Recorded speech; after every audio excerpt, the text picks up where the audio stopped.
بسم اللہ الرحمن الرحیم۔ ارشاد باری تعالی فمن تمتع بالعمرۃ الی الحج۔ ترجمہ: تو جو شخص عمرہ سے لے کر حج تک تمتع کرے۔ حدیث مبارک: عمران بن حسین رضی اللہ عنہما سے روایت ہے کہ حج میں تمتع کا حکم قرآن میں نازل ہوا اور ہم نے رسول اللہ صلی اللہ علیہ وسلم کے ساتھ تمتع کے ساتھ حج کیا۔ پھر اس کے بعد قرآن نے اس سے نہیں روکا اور نہ اس سے حضور اکرم صلی اللہ علیہ وسلم نے روکا، یہاں تک کہ آپ کی وفات ہو گئی، لہٰذا تمتع اب بھی جائز ہے۔ یہ تو ایک صاحب نے اپنے رائے سے جو چاہا کہہ دیا۔ صحیح بخاری حدیث نمبر 4518، اسٹیٹس صحیح۔ ابن عباس رضی اللہ عنہما سے روایت ہے کہ عکاظ، مجرا اور ذوالمجاز زمانے جاہلیت کے بازار میلے تھے، اسی لیے اسلام کے بعد موسم حج میں صحابہ رضی اللہ عنہم نے وہاں کاروبار کو برا سمجھا تو آیت نازل ہوئی کہ تمہیں اس بارے میں کوئی حرج نہیں کہ تم اپنے پروردگار کے ہاں سے تلاش معاش کرو، یعنی موسم حج میں تجارت کے لیے مذکورہ منڈیوں میں جاؤ۔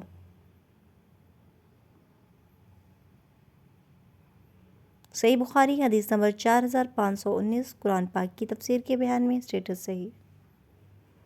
ارشاد باری تعالی ثم افیضوا من حیث افاض الناس واستغفروا اللہ ان اللہ غفور رحیم۔ پھر تم اس جگہ سے لوٹو جس جگہ سے سب لوگ لوٹتے ہیں اور اللہ تعالیٰ سے بخشش طلب کرتے رہو، یقیناً اللہ تعالیٰ بخشنے والا مہربان ہے۔ حدیث مبارکہ: حضرت عائشہ صدیقہ رضی اللہ تعالی عنہا سے روایت ہے کہ قریش اور ان کے طریقے کی پیروی کرنے والے عرب حج کے لیے مزدلفہ میں ہی وقوف کیا کرتے تھے۔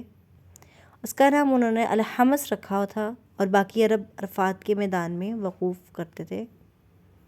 پھر جب اسلام آیا تو اللہ تعالیٰ نے اپنے نبی کریم صلی اللہ علیہ وسلم کو حکم دیا کہ آپ عرفات میں آئیں اور وہیں موقوف کریں اور پھر وہاں سے مزدلفہ آئیں۔ آیت ثم افیضوا من حیث افاض الناس سے یہی مراد ہے۔ صحیح بخاری حدیث نمبر 4520، قرآن پاک کی تفسیر کے بیان میں، اسٹیٹس صحیح۔ حضرت ابن عباس رضی اللہ تعالی عنہما سے روایت ہے کہ جو کوئی تمتع کرے، عمرہ کر کے احرام کھول ڈالے، وہ جب تک کہ حج کا احرام نہ باندھے بیت اللہ کا نفل طواف کرتا رہے۔ جب حج کا احرام باندھے اور عرفات جانے کو سوار ہو تو حج کے بعد جو قربانی ہو سکے وہ کرے، اونٹ ہو یا گائیں یا بکری، ان تینوں میں سے جو ہو سکے۔ اگر قربانی میسر نہ ہو تو 3 روزے حج کے دنوں میں رکھے۔ عرفہ کے دن سے پہلے اگر آخری روزہ عرفہ کے دن آ جائے تب بھی کوئی قباحت نہیں۔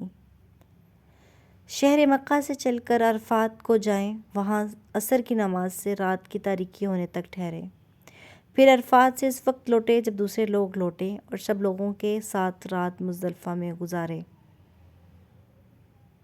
اور اللہ کی یاد، تکبیر اور تحلیل بہت کرتا رہے صبح ہونے تک۔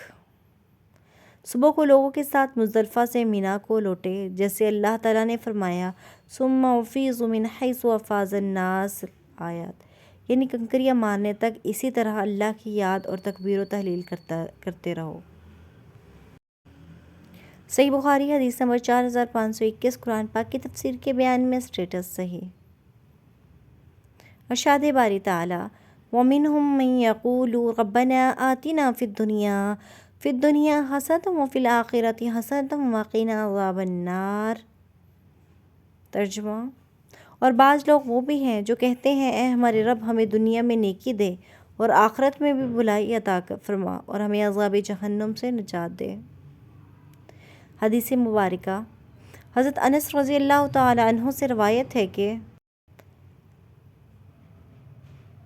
نبی کریم صلی اللہ علیہ وسلم دعا کرتے تھے اے پروردگار ہمارے، ہم کو دنیا میں بھی بہتری دے اور آخرت میں بھی بہتری، اور ہم کو دوزخ کی عذاب سے بچائیو۔